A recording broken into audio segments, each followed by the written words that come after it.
Okay, ladies and gentlemen, before we get into anything, I have to say the Bears have had a great offseason. I mean, making this trade with the Carolina Panthers, sending away the #1 overall pick and getting in return number 9, 61, a 2024 first, a 2025 second, and DJ Moore. Way more than I ever thought they were going to get for the #1 overall pick. I didn't realize how much interest there actually was with that selection. And the Chicago Bears' future at this point looks much better now than it did just a month ago. And with that being said, I have loved DJ Moore in years past. I'm going to talk about exactly how talented of a player I believe DJ Moore to be, how much better I expect the Chicago Bears to be, and why ultimately I'm selling the hype, even if I agree with both those statements. I'll get into the in-depth numbers, but I want to let you know that this actually is available as an article on flockfantasy.com. It was released about a week ago, about the time that DJ Moore was traded to the Chicago Bears. On flockfantasy.com, not only can you find awesome information like this in articles, but you can get my Dynasty rankings, one quarterback, a super flex. You can get exclusive live streams, exclusive videos, Discord content, not only of myself, but of everybody we have on flockfantasy.com. And when you sign up with promo code FLOCK with the link in the comment section or the description, you are also going to get 30% off any subscription and a podcast breaking down your Dynasty team by yours truly.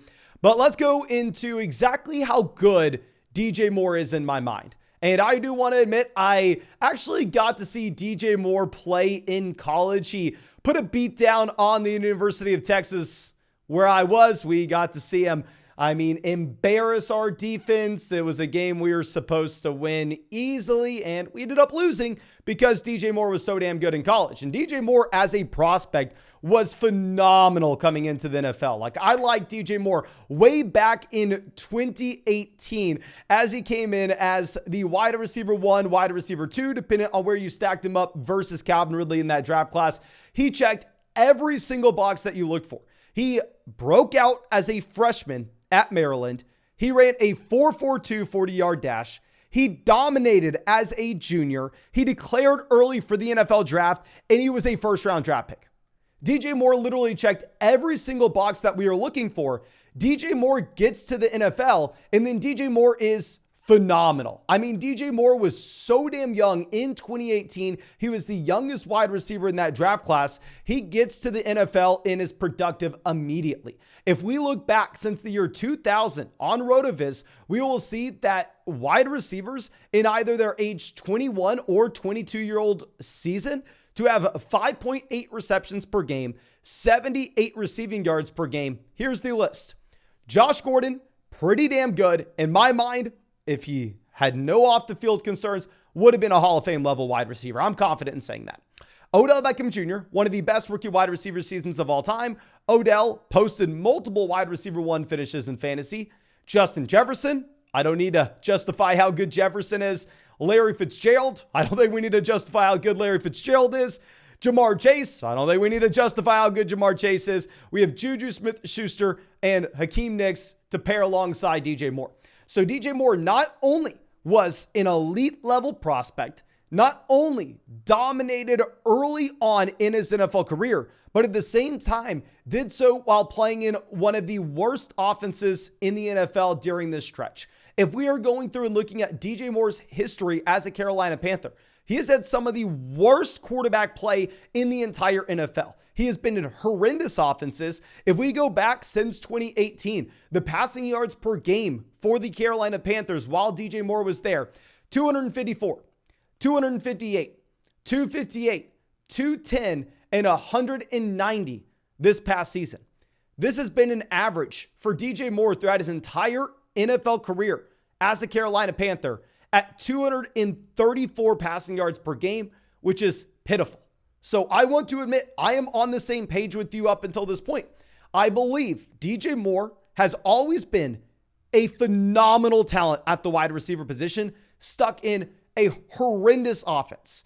And now he is going over to the Chicago Bears, where we said at the very top of this video, the Bears will be significantly better this upcoming season than they were a year ago.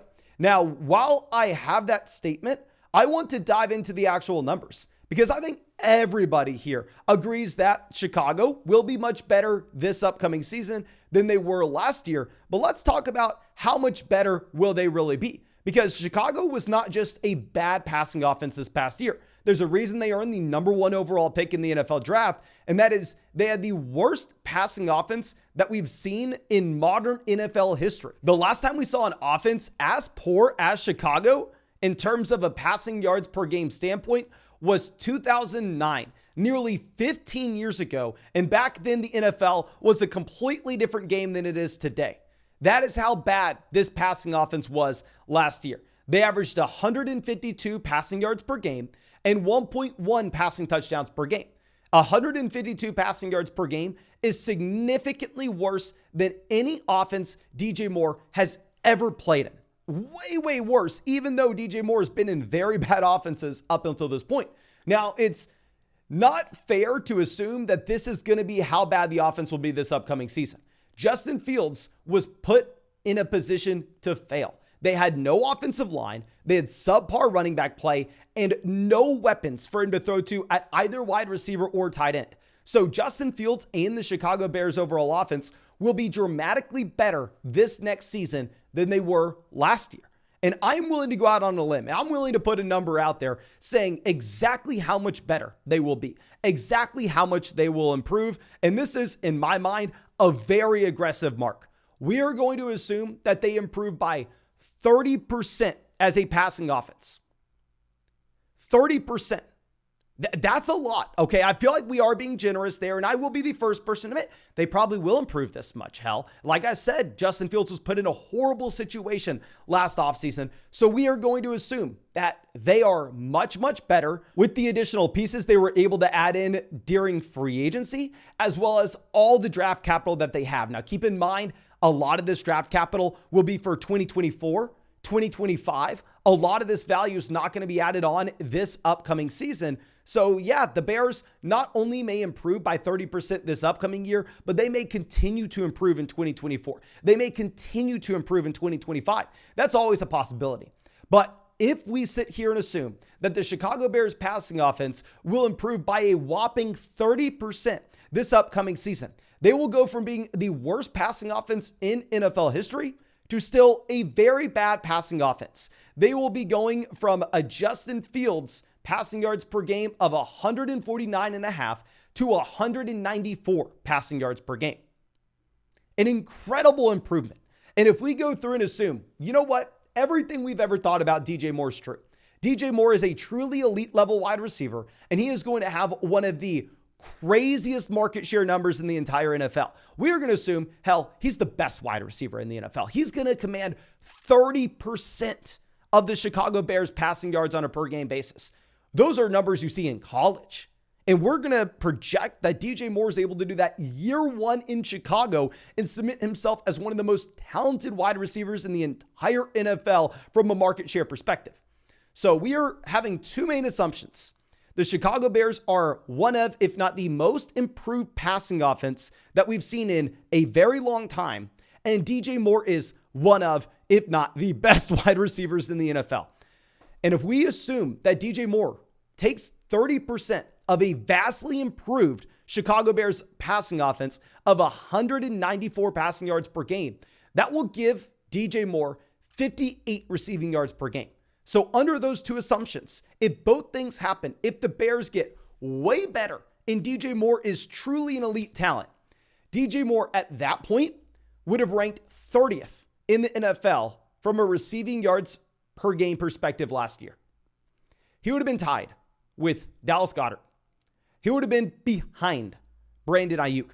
And if we go through and if we look at current Dynasty rankings, let's go ahead and let's not look at the rankings on flockfantasy.com. Of course, you can pull up our rankings on flockfantasy.com to see where all these experts have DJ Moore ranked, including myself, both in Superflex as well as 1QB leagues. So you can compare him to other rookies and say, okay, well, maybe is he worth the 105 in a one quarterback league? Is he worth the 108, 109 in a Superflex league? Flockfantasy.com. Use promo code FLOCK for 30% off any package. And yours truly to make a podcast of your Dynasty team. But if we go to some community rankings over here and we see DJ Moore on Keep Trade Cut, this is something that I want to be looking at because I want to see the trend here. I want to see how DJ Moore is moving, and DJ Moore is 8 spots up since this trade. DJ Moore is now back-to-back in Dynasty with TJ Hawkinson, Daniel Jones in Superflex, Tua Tagovailoa in Superflex, only a few spots behind Jahmyr Gibbs. And in my mind, I am selling him at that price in a heartbeat. I mean, even if we go over and look at expectations that we have for this upcoming season, according to Underdog ADP, of course, Underdog is just 2023, but it gives us a good idea of what we can be expecting in terms of his short-term production. You're going to see that DJ Moore has been a riser. DJ Moore's risen about 7.5 spots since this trade, and he is going directly after Lamar Jackson, Najee Harris, TJ Hawkinson. He's going right before Christian Watson.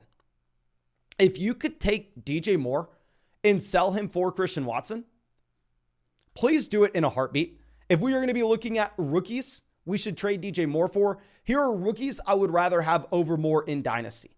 In Superflex, we are going to go Bijan Robinson, Jahmyr Gibbs at running back. Feel very comfortable there. So those are 2 rookies. Then we are going to have 4 quarterbacks.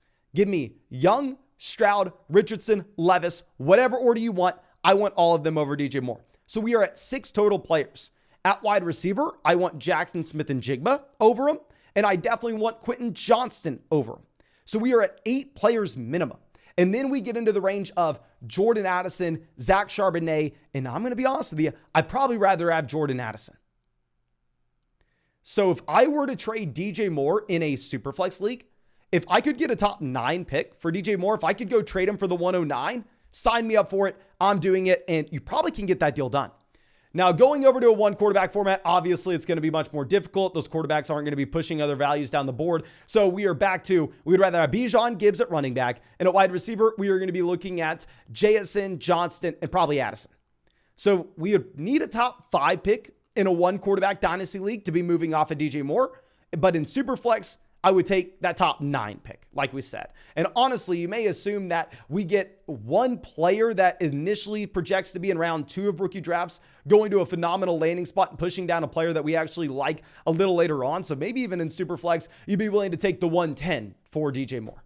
But let me know what you think of this. I know that we've been unfair and we've been too low on the Chicago Bears for quite some time.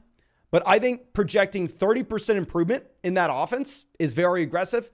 I think projecting DJ Moore to have 30% market share number in that offense is also very aggressive. And DJ Moore still looks like a low-end wide receiver 2 for me.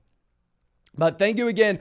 I really do appreciate you. If you enjoyed this, if you want to check out articles like this, rankings, podcast, live streams, bonus videos, you can find that all on flockfantasy.com. Link in the comment section, link in the description. Sign up with promo code FLOCK, 30% off, as well as yours truly breaking down your Dynasty team in a podcast.